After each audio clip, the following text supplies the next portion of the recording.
Warm greetings to all. I am Dr. M. Balaji, Assistant Professor of Physics, Saurashtra College, Madurai, Tamil Nadu.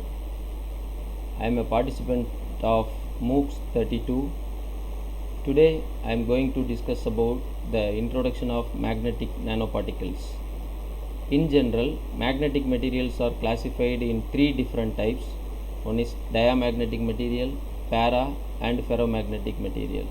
In general, these diamagnetic materials are called as non-magnetic material because even in the presence of high magnetic field that won't give any magnetization value. That's why which is called diamagnetic material.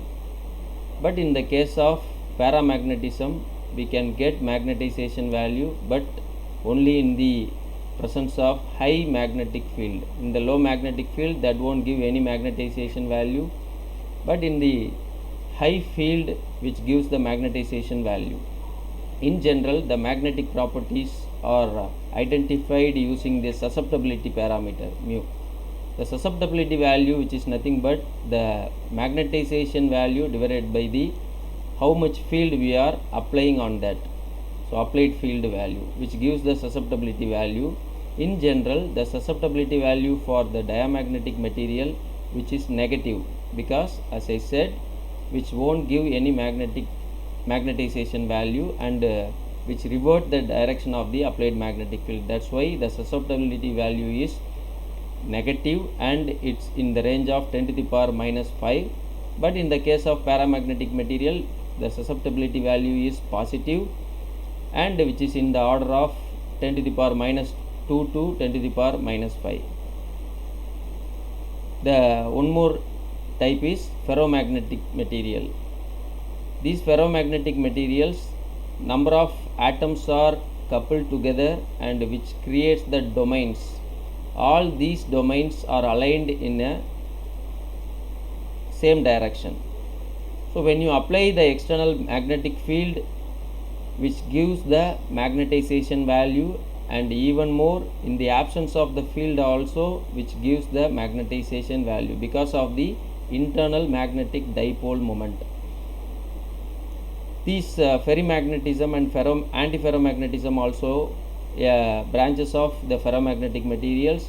Here the atomic alignments are aligned anti-parallel to the direction of the magnetic field when we applied that on that.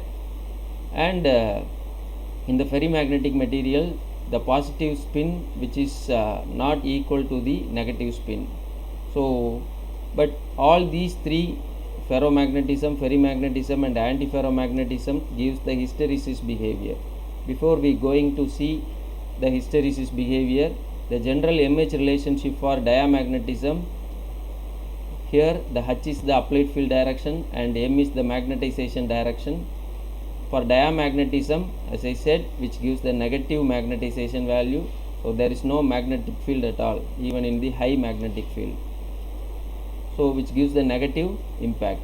But in the paramagnetic material, at the high magnetic field, H, which gives the magnetization but which is very low. But in the case of ferromagnetic material, which gives the hysteresis behavior, the atoms are aligned on the direction of the magnetic field up to that saturation magnetic field, then which comes to their original position. In the case of ferrimagnetic material, almost the similar trend which gives, but the value of positive of which may not be equal to the negative of. It's the hysteresis plot for ferromagnetic and ferrimagnetic materials. Here, in the absence of the external magnetic field which are initiated at the 0 point, then when we increasing the applied magnetic field on the material, continuously the magnetization value which is increased linearly and up to that saturation magnetization value attained, which is continuously increasing. Then when we removing the field which continuously reduce the magnetization value up to this remnants value, then which comes to the zero magnetic field which comes to the coercivity value, then again the similar trend which is obtained on the negative direction also, right? So these three important parameters which distinguish the magnetic behavior of the material: saturation magnetic field, remanence, and coercivity value. The saturation mu s value which gives where we can utilize these materials. In general, these hysteresis behavior, like ferromagnetic materials, are classified in two different types: soft magnetic material and hard magnetic material. Mostly we are using these materials in the memory devices, so that is mainly because of the variance of the coercivity and remanence saturation value. Remanence value, which is nothing but the in the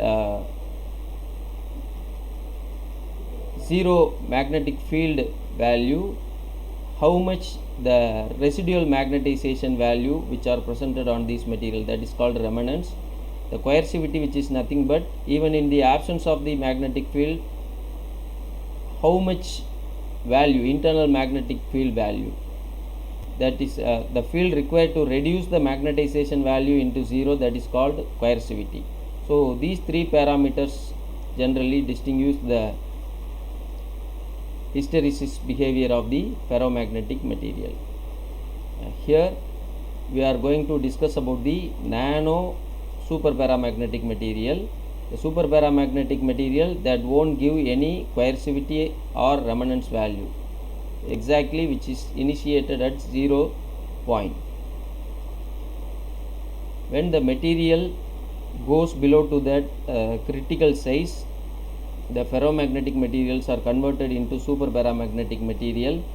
Here we can see the example: the same material, the same iron material which has the hysteresis behavior and the coercivity value is 52 Oersted, but when the size goes 12 nanometer, the iron oxide nanoparticles which are converting into superparamagnetic material.